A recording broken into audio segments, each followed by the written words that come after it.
It's amazing how many religious apologists claim there's evidence for their gods, but they never actually get around to presenting it. Or if they do, we find out that it actually doesn't prove what they want it to prove, and then they get all pissy and call us names because we don't accept their unsupported claims. Well, here we go again, as expected, another religious group who seems to think that there's evidence that they can't produce for a god that they can't prove, and anyone who doesn't take their word for it, well, we're just a bunch of biased assholes. Can't say I didn't see that one coming. Is there a God? Is there a God? This is among the most fundamental questions asked by mankind. And one of the most useless, because in reality, whether or not there's actually a God has no bearing on day-to-day life. People who believe in gods don't magically do better in life. In fact, they tend to be educationally and intellectually inferior to those who do not. And let's be honest, less successful overall. The more religious you are, the worse off you are in general. If you look at the most religious areas of the United States, those also tend to be the areas highest in welfare and lowest in education. For the majority of human history, the overwhelming answer to this question has been yes.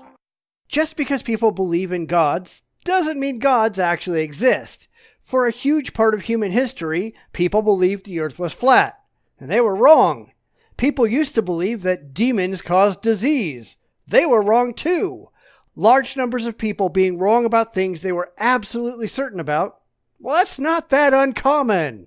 Though there have been strong disagreements about what kind of God or gods exist. Certainly, here at GodQuestions.org, we would argue that God exists and that there is plenty of evidence for the fact. And you're actually going to present it, right? I mean, real, objective, demonstrable evidence for your specific God. You got that, right? Bet you don't.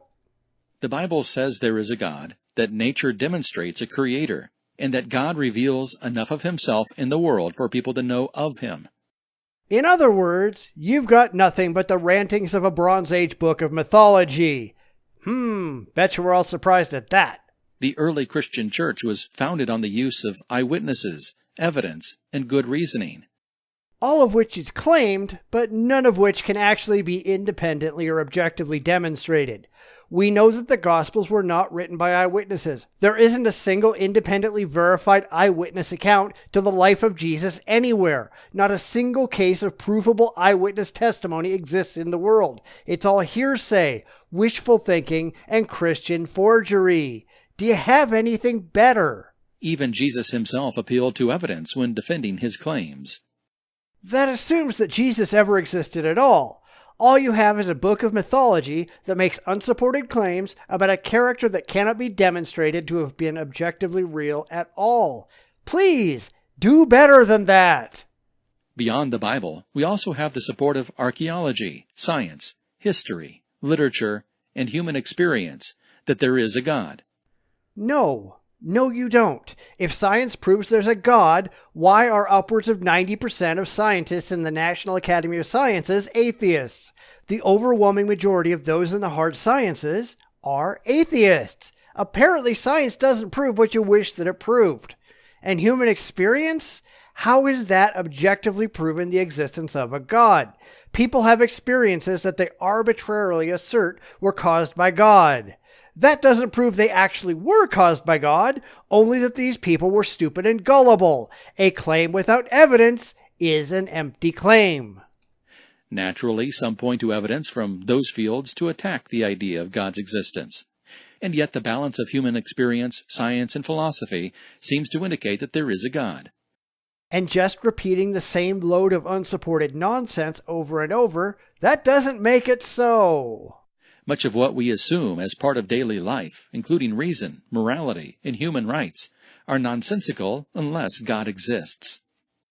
Nope, sorry. You're making unwarranted and unsupported assertions about those things. You're operating from an irrational preconception that your God is real, thus everything else must be related to this indefensible belief. And that's not how rational people operate.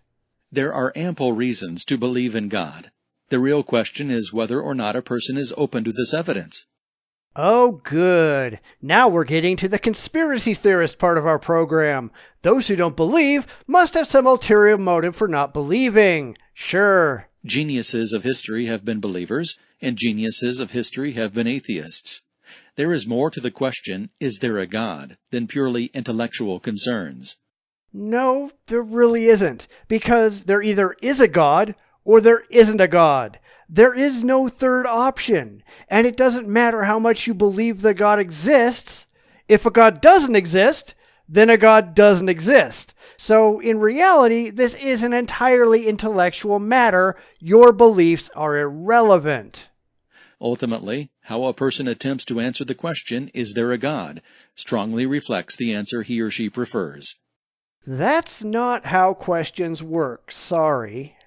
There are reasonable and unreasonable approaches, open-minded and closed-minded ways to look at the same information. If a person is committed to rejecting God, evidence and reason aren't going to make much of a difference. Of course, this is also true for those who believe in God and would not disbelieve under any circumstances. And there goes that conspiracy theorist crap again. If you don't come to the same conclusion I did, you're doing it wrong. That's not how it works. Historical, scientific, and personal evidence are meaningless to the person with a deliberate intent to disbelieve. No, because historical and personal evidence is wholly irrelevant to the question. Scientific evidence would matter if there was any, but there isn't. Yet most people don't want to seem unreasonable, so those who refuse to believe often insert other objections. This results in the common error of demanding direct, miraculous, personal revelation. This is the "if God would show me a miracle, I would believe" approach, or the "if God would write John 3:16 on the moon" approach. And very, very few people actually do that. The few times I've ever seen it, it's been a joke. The whole, "if God would strike me down with lightning" thing. That's not serious. Nobody thinks Thor is going to call down lightning and fry their ass. Christians, unfortunately, take these things far more seriously than intended, and they should knock it off. Jesus warned against such unbelief. In Matthew 12, verse 39, a wicked and adulterous generation asks for a sign. Yeah, because actually expecting there to be evidence for a claimed God is such a horrible thing, right? If somebody ran up to me in the street screaming that Godzilla was attacking, I'd demand evidence. I wouldn't take their word for it. I wouldn't care how much faith they had in their claim. I'd want to see proof. I don't care how many people believe in Godzilla. I want to see that data for myself. Failure to present it means I'm not going to believe it, and that goes for absolutely everything.